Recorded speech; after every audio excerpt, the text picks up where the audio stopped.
పొద్దున్న లేచిన దగ్గర నుంచి మనిషికి ఎన్నో ప్రశ్నలు. ఇది చేస్తే రాంగా, అది చేస్తే రాంగా, ఈ డిసిజన్ తీసుకోవడం వల్ల ఫ్యూచర్లో ఏమన్నా తప్పవుతుందా, మనిషి ఇంకెవరికో బానిస కాదు, తన ఆలోచనలకు తానే బానిస. ఇలాంటి ఒక థాట్ ప్రాసెస్ నుంచి బయటపడేసే మార్గాలు ఎవరైనా ఏమైనా చూపించారంటే చాలామంది చాలా విషయాలు మాట్లాడారు. కానీ మనకు పనికొచ్చేవేవో చూద్దాం. ఐన్ ర్యాండ్ ఫౌంటైన్ హెడ్ గురించి మీరు వినే ఉంటారు. ఇందులో క్యారెక్టర్స్తో ఆమె ఒక చోటు ఇలా మాట్లాడిస్తుంది. What are you really seeking అని అడిగితే ఆమె అంటుంది, freedom, to want nothing, to expect nothing, to depend on nothing అని. ఏదో కావాలని, దేన్నో పొందాలని ఆరాటం నుంచి, దేని మీదైనా ఎవరి మీదైనా ఆధారపడడం నుంచి ఫ్రీడమ్ కావాలని. అంటే కోరికలను డిప్రైవ్ చేయమనే పనికిమాలిన సలహాలు ఈమె ఇవ్వదు. ఇండివిజువలిజం గురించి మాట్లాడుతుంది. ఇన్ఫ్యాక్ట్ చాలా విషయాల పట్ల మనల్ని లిబరలైజ్ చేస్తుంది. మనిషి ఇంత ఫ్రీగా ఆలోచించే స్కోప్ ఉందా అనే ఒక డిఫరెంట్ పర్సెప్షన్ని మనకు కలిగిస్తుంది ఐన్ ర్యాండ్స్ ఫౌంటైన్ హెడ్. ఇదే పేరుతో సినిమా కూడా వచ్చింది 1949లో. ప్రైమ్లో ఉన్నట్టుంది, చూడండి. సరే, ఇప్పుడు ఇదెందుకు అనంటే, కర్మలు చేయి గాని దేనికి బద్ధుడవు కాకు అని కృష్ణుడు చెప్పినట్టు ఇంతకుముందు చెప్పుకున్నాం. ఇదే కదా ఐన్ ర్యాండ్ చెప్పిన ఫ్రీడము, డిటాచ్మెంట్ కూడా. వీళ్ళు కోరికలను, ఇష్టాలను, గోల్స్ను చంపేసి బతకమని చెప్పట్లేదు. అన్నింటినీ చేయమన్నారు, కానీ దేనికి డిపెండెంట్గా ఉండకంటున్నారు. మాటి మాటికి కృష్ణుడు ఇది చెప్పాడు, అది చెప్పాడని ఎందుకు తెస్తారంటారు కొంతమంది. ఎవరు చెప్పారన్నది కాదు, ఏం చెప్పారో చూడాలి. Do I need this? Is it rational? Is it doable? ఇలా నిర్ణయించుకుంటూ పోతే సరిపోదా? ఒక మాటనో ఒక నియమాన్నో మనకు అవసరం, మనం పాటించాలి, మన జీవితానికి అన్వయించుకోవాలనుకున్నప్పుడు ఈ ప్రశ్నలు సరిపోతాయి కదా.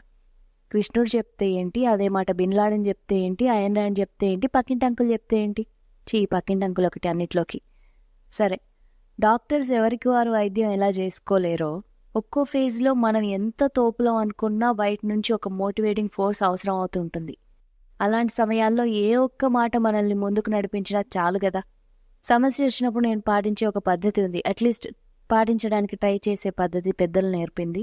ఒక ప్రాబ్లం వచ్చింది. Can you do something about it? If your answer is yes, do it. Late ఎందుకు? If your answer is no, accept the situation. That's it. ఏమీ చేయలేము అని తెలిసిన పరిస్థితి వచ్చినప్పుడు దబోదిబో అనడం వ్యర్థమని కృష్ణుడు చెప్పినా చెప్పకపోయినా అది బేసిక్ కామన్ సెన్స్ కదా. కానీ అలా ఉండలేకపోవడమే కదా మన అసలు సమస్య. అప్పుడు కూడా ఊరట కోసం ఇంకో మాట అంటాడు. మాత్రా స్పర్శాస్తు కౌంతేయ శీతోష్ణ సుఖ దుఃఖద ఆగమాపాయినో నిత్యాస్తాంస్థితిక్షస్య భారత అని. ఇప్పుడు నేను ఘంటసాలలాగా పాడాలని మీరు ఎక్స్పెక్ట్ చేయకండి, విషయం అర్థం చేసుకోండి. చలికాలం, ఎండాకాలం ఎలాగైతే వచ్చిపోతుంటాయో ఈ సుఖదుఖాలు కూడా టెంపరీనే. ఈ ఇంద్రియానుభవాల వల్ల కలిగే ద్వంద్వాలు అంటే పాజిటివ్, నెగిటివ్ ఎమోషన్స్కి ఏడ్చుకుంటూ కూర్చోకుండా యాక్సెప్ట్ చేయడం మనుషులందరూ నేర్చుకోవాలి అంటున్నాడు. ఆయనకే ఎన్నైనా చెప్తాడు, చెప్పడం ఈజీ, చేయడం కష్టం అని మీరు అనుకోవచ్చు. నీకోసం నువ్వు ఆ మాత్రం కష్టం కూడా పడకుండా ఉద్ధరించే పనులే ఉంటాయబ్బా అసలు.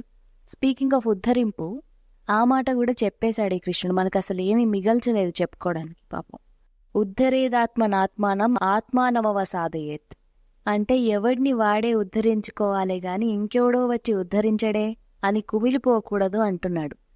నాతో పాటు 1000 మంది చెప్తారు మీకు ఇట్లాంటి మాటలు యూట్యూబ్ ఓపెన్ చేస్తే రోజంతా. కానీ మిమ్మల్ని ఉద్ధరించుకోగలిగేది మీరు మాత్రమే. ఇది బయట నుంచి తాటి చెట్టు ఎక్కించడానికి ఒక చిన్న ప్రయత్నం అన్నమాట. మీకు ఇది ఉపయోగపడితే సంతోషం.